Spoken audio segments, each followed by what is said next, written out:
Cuando decimos la palabra emo, muchos de nosotros automáticamente pensamos en ojos delineados, tristeza, peinados voluminosos, las canciones y videoclips de bandas como My Chemical Romance, Panic! At the Disco y Fall Out Boy, o para quienes somos argentinos, en la Bond Street. Pero esta es una visión muy reducida de lo que engloba esta palabra, que no solo define una subcultura que muchos de nosotros conocimos como adolescentes, sino también un sonido y una manera muy específica de componer las letras. I'm a big dork and I listen to emo. Entonces, ¿cómo surgió el emo y qué instancias atravesó hasta llegar al mainstream a inicios y mediados de los 2000? No hay duda,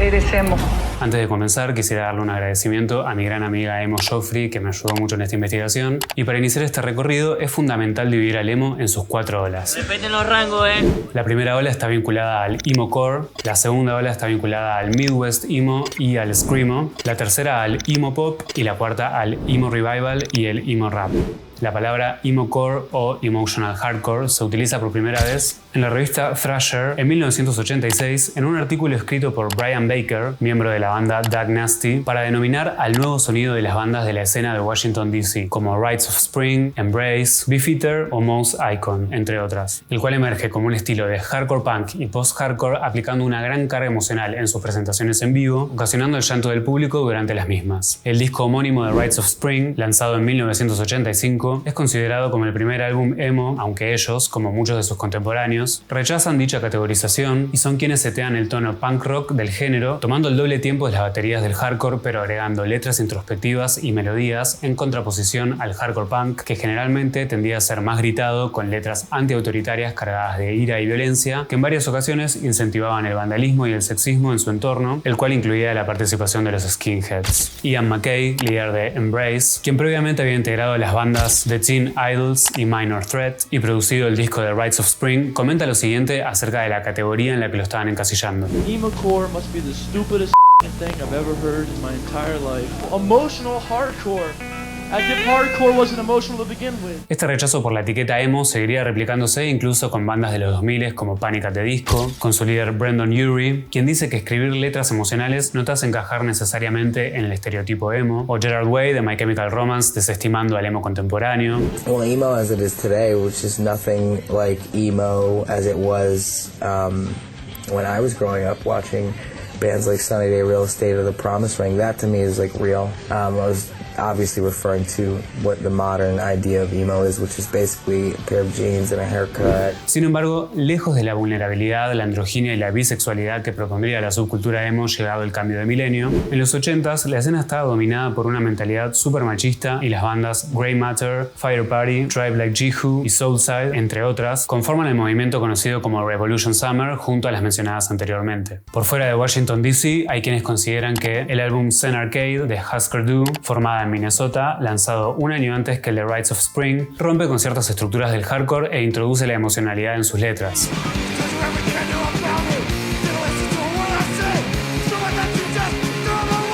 Así como también otros se arriesgan a afirmar que Pet Sounds de los Beach Boys de 1966 es el verdadero primer álbum emo, con canciones como I Just Wasn't Made for These Times o That's Not Me.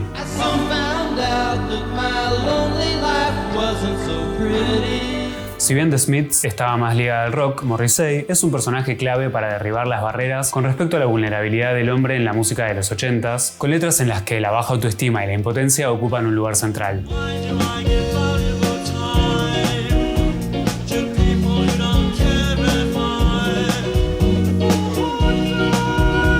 Similar al enfoque que toma la banda The Replacements en Estados Unidos, probando que se puede ser sensible y tener un sonido potente a la vez.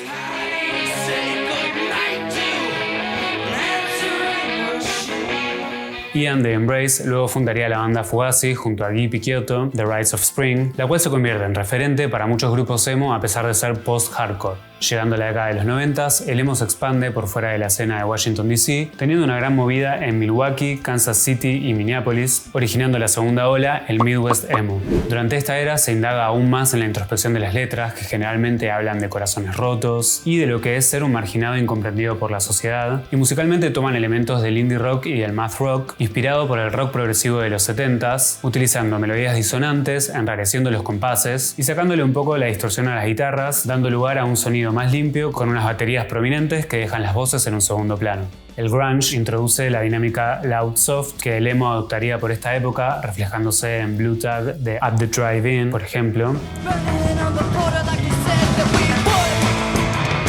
y que podemos escuchar años más tarde en canciones como Elena de My Chemical Romance,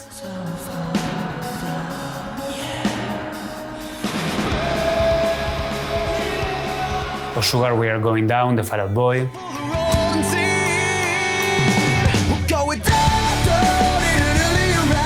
O si hablamos de bandas argentinas, lo podemos ver en el trabajo de Art de Hollywood.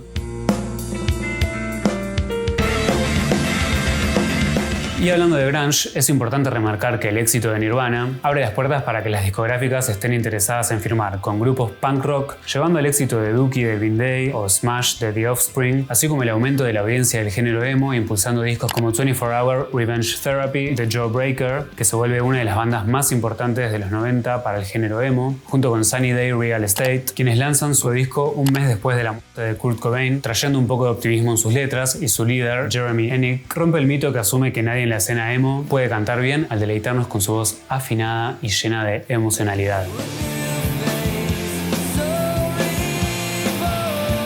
La banda Christie Front Drive es considerada una de las pioneras del Midwest emo, junto a Cap'n Jazz, cuyas canciones son más pegadizas y titulan su álbum con 28 palabras, una decisión que Texas Is the Reason también tomaría para nombrar a su tema There's No Way I Can Talk Myself Out of This One Tonight, The Drinking Song, y Panic, My Chemical Romance y Fall Out Boy replicarían esta decisión en el futuro con canciones como Lying is the most fun a girl can have without taking her clothes off, You Know What They Do to Guys Like Us in Prison, o I've Got a Dark Alley and a Bad Idea That Says You Should Shut Your Mouth, Summer Song. Potenciando el trabajo de Morrissey mencionado anteriormente, Weezer presenta una lírica extremadamente íntima compuesta por su líder Rivers Cuomo,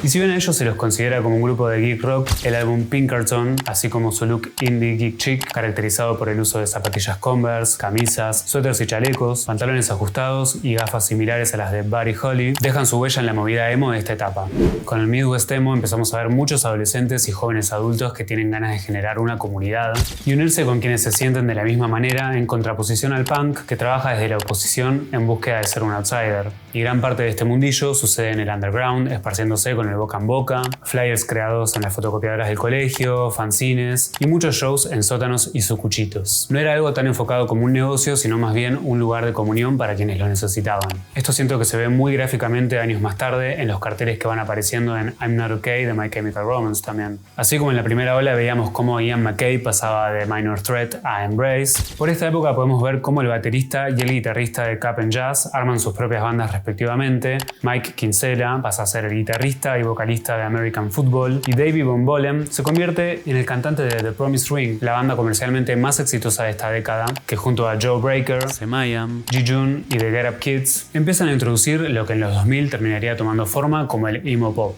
Finalizando la década de los 90, Mineral encapsularía en sus letras temáticas que se volverían cada vez más fundacionales para el género: el autoodio, el dolor, los pensamientos suicidas y el rechazo por las normas conservadoras.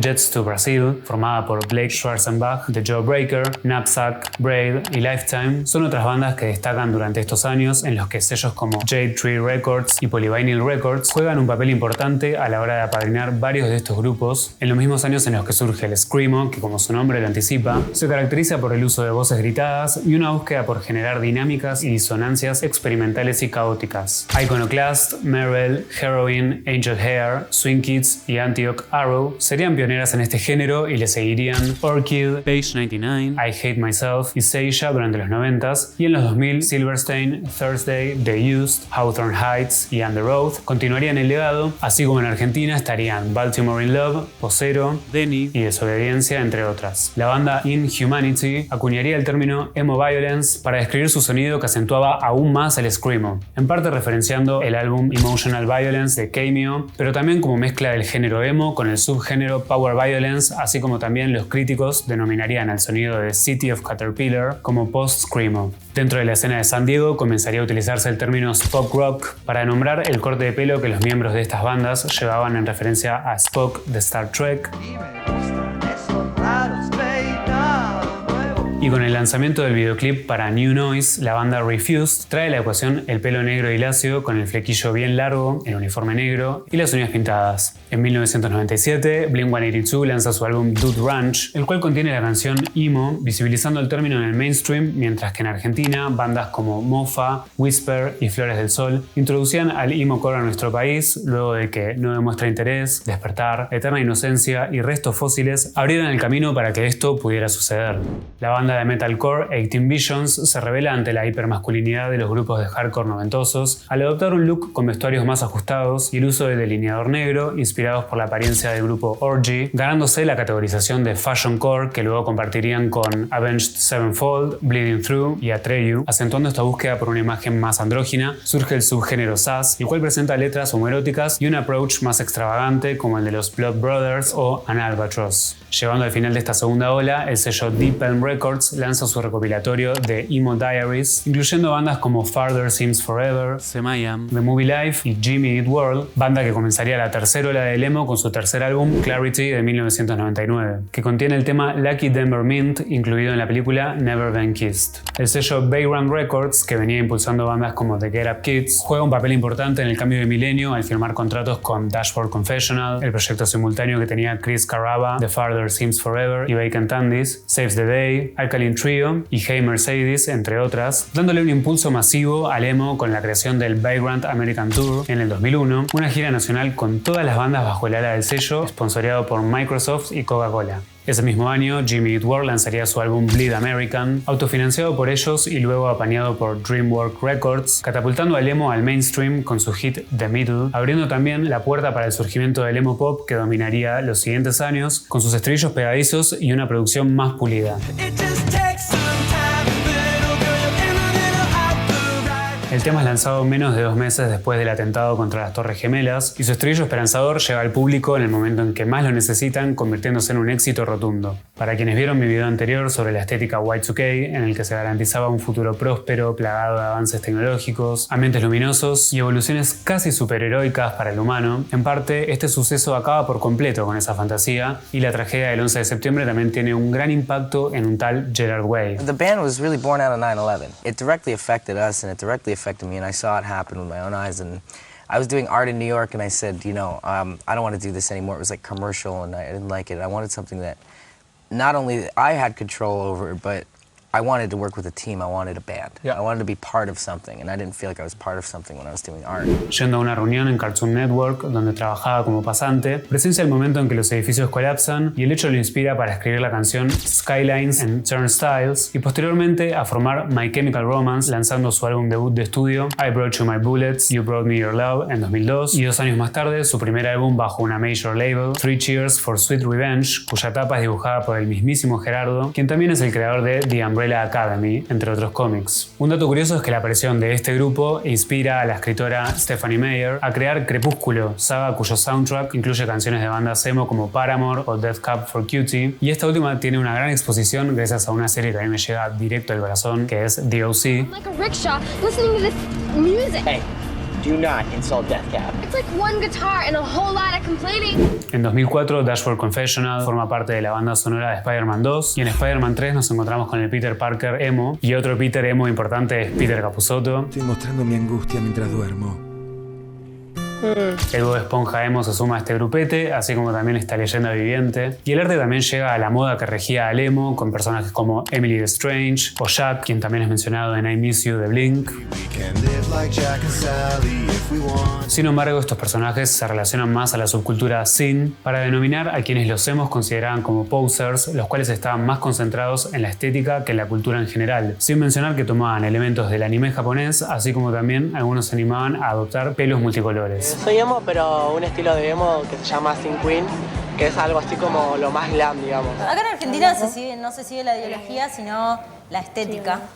Y vestirnos de negro, con los pelos parados, maquillaje, bastante producción, digamos. Llamar la atención, más que nada. Dentro del arte emo podemos encontrar personajes caracterizados por un trazo de línea fino, con un cuerpo flaquito y cabezas y ojos grandes inspirados por el invasor Sim o L de Death Note, linkeados al estilo de caricatura japonés chibi. Y durante el verano del 2002 se termina de asentar la estética con la que generalmente asociamos la subcultura emo: chupines negros, remeras ajustadas con nombres de bandas, camperas oversize, cinturones con tachas, zapatillas Vans o Converse, piercings, aros expansores, tatuajes, collares con una cuchilla de afeitar, pulseras de goma, muñequeras, guantes largos rayados y, como mencionamos previamente, los ojos delineados, las uñas pintadas y un flequillo negro que cubría gran parte de las caras en búsqueda de retratar el dolor que la sociedad les estaba generando. I hate guys that do their hair like this. That's all. I'm so emo. Yeah, dance. Thanks for those memories, baby. Oh, I'm Pete Wentz. Los colores púrpura, rojo y azul marino en sus tonalidades oscuras también forman parte de la paleta, y varios de estos elementos tomados del goth generan confusión entre ambas subculturas, ocasionando una gran molestia en los góticos. Do not fight it, Michael. Is being emo really all that different from being goth?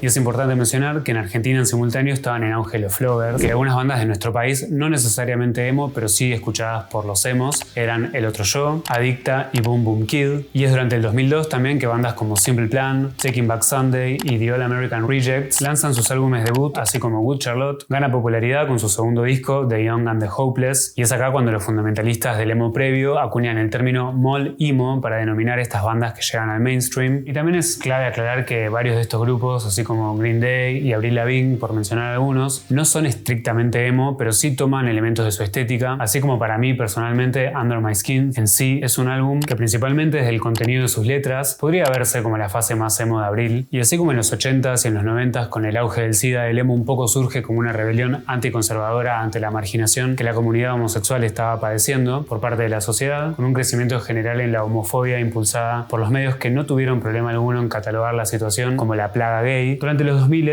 hace frente a un conservadurismo renacido ante los ataques terroristas del 11 de septiembre, que despiertan nuevamente este miedo por el otro, en este caso del Medio Oriente, y rechazan todo lo que no sea cristiano, tradicional y americano. Es en parte por eso también que la subcultura emo acentúa su identidad queer, como rechazo a esta imposición arcaica y a los remanentes homofóbicos del auge del HIV en los 80. Así como también las letras son una respuesta al desastroso manejo del gobierno de George Bush, reflejando el pánico al fin inminente de sus vidas, la sensación de enojo ante la falta de poder para cambiar la situación y la confusión que los ciudadanos sentían ante la presión por encajar en un universo que fingía estar bien, pero que en realidad se estaba desmoronando minuto a minuto, buscando desenmascarar esa falsa imagen al exponer la hipocresía y caos que estaban viviendo, sin vergüenza el lamento y la rabia. Los sitios como MySpace y LiveJournal potencian el crecimiento de la comunidad, popularizando el movimiento por fuera de los Estados Unidos y generando el espacio para la creación de estos lazos virtuales donde los usuarios podían expresar sus sentimientos y plasmar su estética dentro de sus perfiles. Entre el 2003 y el 2004, bandas importantes para el emo son Funeral for a Friend, Story of the Year, Finch, Aiden, The Starting Line con su segundo álbum Based on a True Story, From First to Last, que cuenta con Skrillex como cantante, tecladista y guitarrista hasta el 2007, y Brand New, liderada por el ex bajista de Taking Back Sunday, lanza su segundo álbum Deja Entendu, calificado como una obra maestra del emo por Rolling Stone, así como Andy Greenwald lanza el libro Nothing Feels Good, Punk, Rock, Teenagers and Emo. Algo que a mí me gustaba mucho de los videoclips de My Chemical Romance es esa teatralidad que tenían, que creo que es una característica que comparten mucho también con Panic! At the Disco, la cual alcanza un gran éxito con A Fever You Can't Sweat Out, el mismo año que Fall Out Boy la rompe con From Under the Cork Tree, ambas bandas bajo el sello Fueled by Ramen, que también distribuiría a partir de este año a Paramore con su álbum debut All We Know Is Falling, banda que luego alcanzaría su pico en 2007 con Riot, que más allá de los grandiosos singles que nos regaló, como Misery Business o Crash Crash Crash, tenía Fences, que siempre me pareció una joyita.